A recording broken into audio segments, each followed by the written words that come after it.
Hello friends, today we are going to discuss Sonnet 116th by William Shakespeare, that is Let Me Not to the Marriage of True Minds.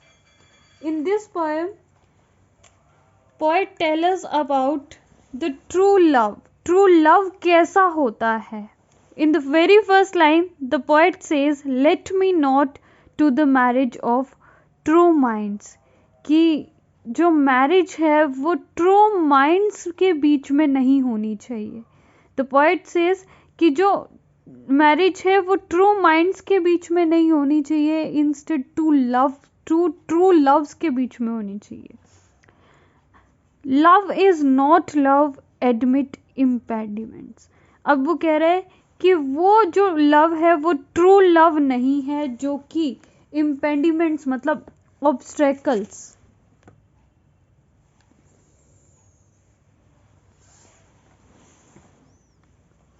जो कि impediments means obstacles, मुश्किलें, obstacles मुश्किलों को admit नहीं करता, accept नहीं करता. Love is not love, admit impediments, जो कि इम्पेडिमेंट्स मतलब ऑब्स्टेकल्स को एडमिट नहीं करता, एक्सेप्ट नहीं करता. Next line, which altars when it alteration finds. कि ट्रू लव वो लव नहीं है जो कि अल्टर कर जाता है, मतलब अल्टर का मतलब है चेंज हो जाता है, जो चेंज हो जाता है जब उसे चेंज होने की जो फैसिलिटी है वो मिलती है. ज़रा सा कुछ होता है तो वो चेंज हो जाता है. और bends with the remover to remove, या फिर अगर कोई उसे रिमूव करने के लिए कोई रिमूवर आता है और वो झुक जाता है उसके सामने, कोई भी मुश्किल आती है उसके सामने झुक जाता है, वो ट्रू लव नहीं होता. अब फर्स्ट स्टेंजा, और you can say in the first quadrant, the poet has talked about which is not a true love. True love जो नहीं है उसके बारे में जो पोएट है उसने बात की है. In the very next stanza, that is second stanza, the poet says that, oh no, it is an ever fixed mark. कि नहीं, ये तो एक एवर फिक्स्ड मार्क है. एवर का मतलब है हमेशा, हमेशा फिक्स रहने वाला मार्क है. यहाँ पे एवर फिक्स्ड मार्क के बारे में कहा गया है. एवर फिक्स्ड मार्क हम पोल स्टार के लिए यूज करते हैं, जिसे हम नॉर्थ स्टार भी बोलते हैं, जो कि हमेशा जिसकी पोजीशन नॉर्थ साइड में ही रहती है. Pole star that looks on tempest and is never shaken, जो कि किस पर दिखाई देता है? तूफानी रात पर. टेम्पेस्ट जब समुद्र में तूफान आता है, समुद्र की तूफानी रात,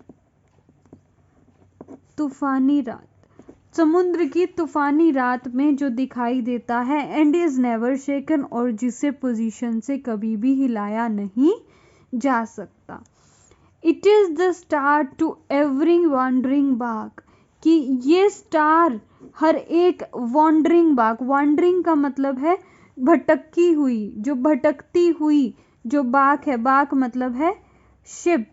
ये स्टार वो स्टार है जो कि भटकती हुई शिप को रास्ता दिखाता है. कब? तूफानी रात में. Whose worth is unknown, जिसकी वर्थ, जिसकी जो कीमत है वो अननोन है. And although his height be taken, सिर्फ उसकी हाइट का अंदाज़ा लगाया जा सकता है, बट उसकी वर्थ जो है, जो उसकी कीमत है वो अननोन है, क्योंकि वो उसकी कीमत को अदा ही नहीं किया जा सकता, क्योंकि वो भटकी हुई शिप्स को रास्ता दिखाती है. एक बार फिर से देख लेते हैं, इसके ट्विन मीनिंग्स है बेटे. एक बार या अगर हम पहली बात करें तो वो पोल स्टार को फिक्स्ड मार्क कह रहा है. नेक्स्ट एक होता है लाइट हाउस. लाइट हाउस भी फिक्स्ड रहता है अपनी पोजीशन पर. And that looks on Tempest, जो कि तूफानी रात में दिखाई देता है. एंड इज नेवर शेकन, और जिसे कभी भी हिलाया नहीं जा सकता. इट इज द स्टार, ये वो स्टार है टू एवरी वॉन्डरिंग बाग, हम हर एक भटकी हुई शिप को जो रास्ता दिखाता है ये वो स्टार है whose worth is unknown, जिसकी वर्थ, जिसकी कीमत क्या है का अंदाज़ा नहीं लगाया जा सकता, although his height be taken, और उसकी हाइट को नापा जा सकता है, लाइट हाउस की हाइट को नापा जा सकता है। लव इज नॉट टाइम्स फूल, इसका मतलब है जो लव है वो टाइम के अधीन नहीं है, समय उसे पागल नहीं बना सकता है लव को। Love doesn't changes with respect to time though rosy lips and cheeks, लेकिन जो रोजी लिप्स और चीक्स की जो ब्यूटी है, जो रोजी लिप्स एंड चीक्स की ब्यूटी है is times full, is the beauty of rosy lips and cheeks changes with respect to time. Within his bending sickle compass come, अब सिकल क्या होता है? सिकल का मतलब है दराती, कि जो समय है, समय रूपी जो झुकी हुई दराती है वो इसको काट देती है। इस जो लव है उस लव को तो नहीं काटती है, ब्यूटी को काट देती है। जो समय रूपी दराती है, जिस प्रकार से जो फसल है वो पक जाती है और उसे काट दिया जाता है सिक्कल से, और ऐसे ही जो रोजी लिप्स और चीक्स की ब्यूटी है वो भी इसके दायरे में आ जाती है और इसे समय की जो कंपस है वो इसे काट देती है।